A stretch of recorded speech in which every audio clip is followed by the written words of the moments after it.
Food. I love food. You love food.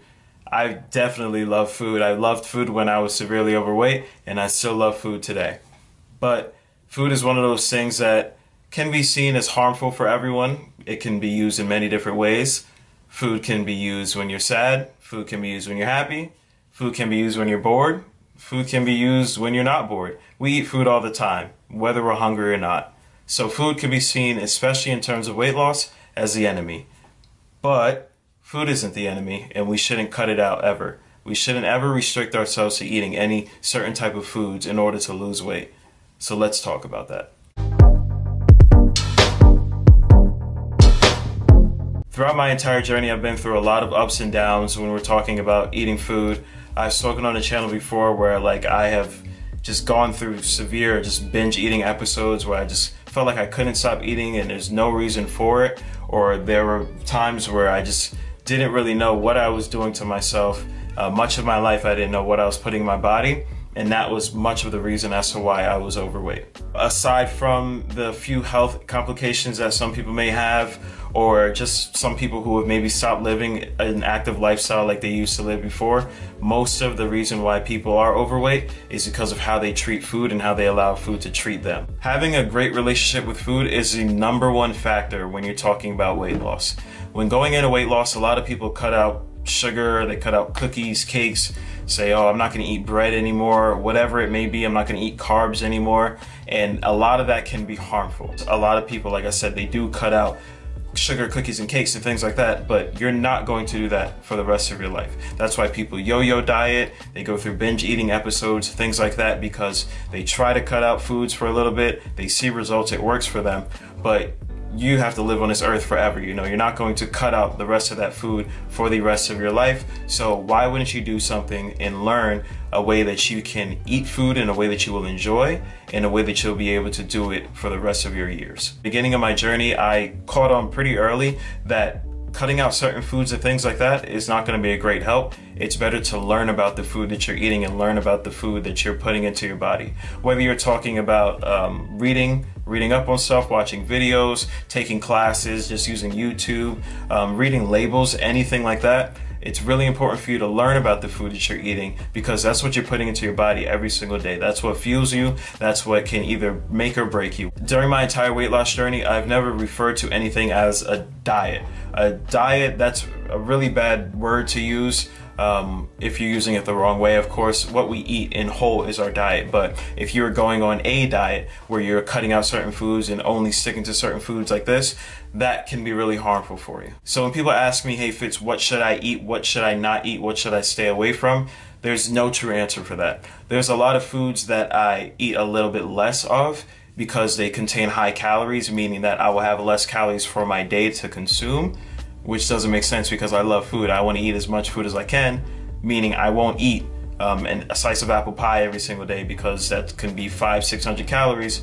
That can be a big amount of the calories that I'm eating for the day. So I'm not going to eat that kind of stuff. I'm not going to eat McDonald's every single day. So there is no food that I completely cut out.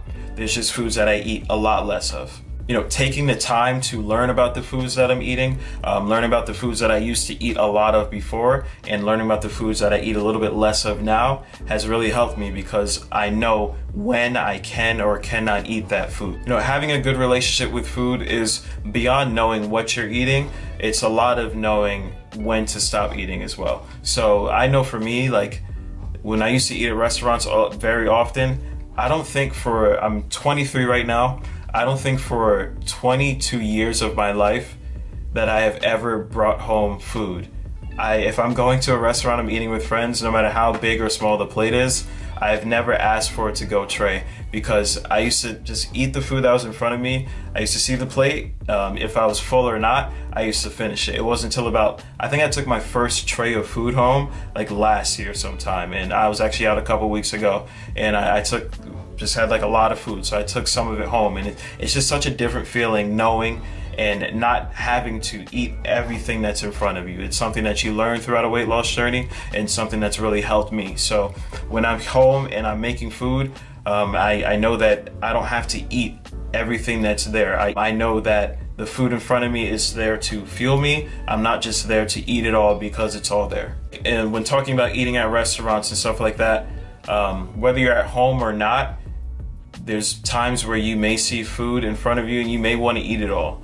And I mean, like, I get it, food is really good. Like I said, I love food a lot. Everyone loves food, but you also have to understand, especially if you're trying to lose weight, that you don't have to finish everything in front of you. So if there's food there, do you want to finish it? Yes. Are you full? Yes. So why eat it all? You know, why make yourself, you can take that food home. You can finish that food later. The food's not gonna go anywhere. You can always eat that food at a later date, and that's one of the biggest things that helped me. So when I'm making food, maybe I make too much, I know that, hey, I don't have to finish this food right now. I can eat it tomorrow, I can eat it later, because there's no point in just scarfing it all down just because it's in front of me right now. My relationship with food is still not perfect. I don't think anyone's relationship with food will ever be perfect, but it's much better than where it was before.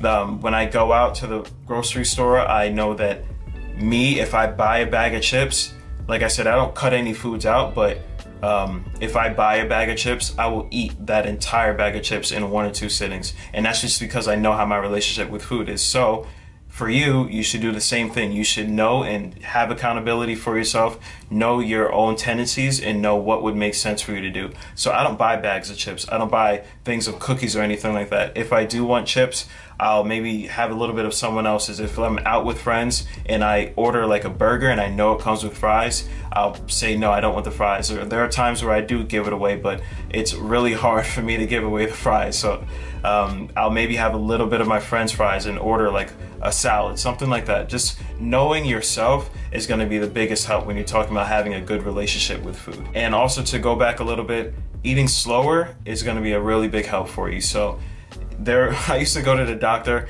just for like my yearly checkups for football, like physicals, things like that. And every single time I'd get there, a doctor would be like, hey, like they say it all nice, like, hey, you're gaining a little bit more weight.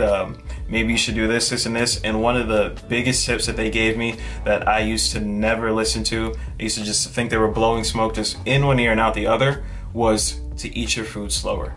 I know that's kind of hard because as Americans, we are always on the go. We're always flying around. We want everything quickly. We'll eat a whole plate of food in about 5 minutes and not taste any of it. So knowing that you should eat your food a little bit slower can be a really big help for you.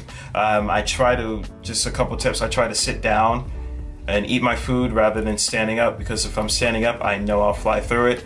I try to not have my phone with me too often because I'm paying attention to my phone, just scrolling through, and I'm just mindlessly eating, and before I know it, my food's gone. Try to eat food way before I have to leave the house.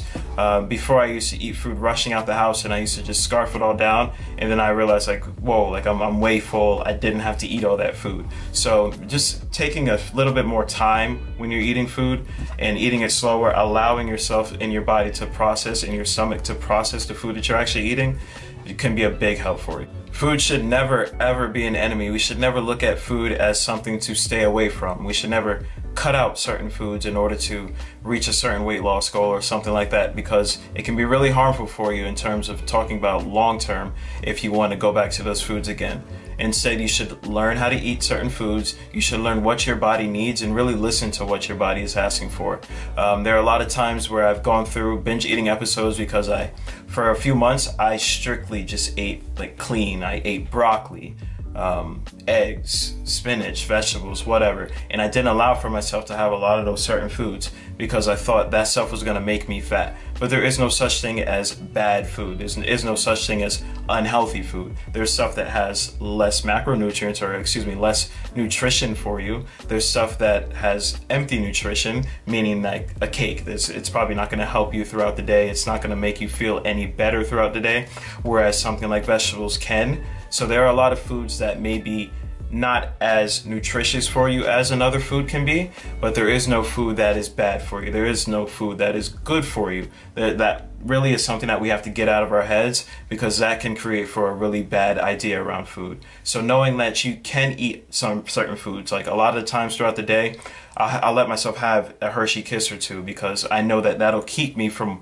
wanting to eat an entire pizza at the end of the week because I restricted myself for so long. You have a certain amount of calories that you should be eating every single day if you want to lose weight, and if you eat more than that, you're going to gain weight. If you eat really sugary foods all the time, more than likely they're probably higher in caloric content, you're probably going to gain weight. So now when I'm out, and I used to be one of the people where I didn't understand that like there aren't any specific foods that you should be eating when you're talking about a diet. There is no reason that you have to cut out certain foods. It's just very helpful for you to stop eating cakes all the time, stop eating candy bars all the time and cookies and things like that. But you could eat a cookie every single day and be okay if you were dieting and trying to lose weight. So now when I see others say things like, oh, that's not good for you, or that's bad for you, why are you eating that? I thought you were dieting, to other people, I try to correct them and let them know that that's a bad stigma. You shouldn't go around thinking that forever, because you would have a bad relationship with food if you thought that some food was your enemy. No food should be enemies. Having a good relationship with food, or excuse me, having a better relationship, I should say. I still don't have the best relationship with food, but having a much better relationship with food now has helped me along the way, and it's the reason why I've lost 135 pounds, because I've learned, okay, I don't have to cut out certain foods. So when I'm eating throughout the week, I have the best foods that I can have, but then I also have a little bit of bad foods, because it'll keep me satisfied. It'll keep me from wanting to eat so much of that at the end of the week and ruining everything that I've done throughout. So that's gonna be it for today's video, guys. I wanna thank you again for tuning back in to the channel. If you can, hit the subscribe button down below, hit the like button for sure. Check out my Instagram page, much more frequent on there with all my information and all my posts that I do. And I will see you guys next time.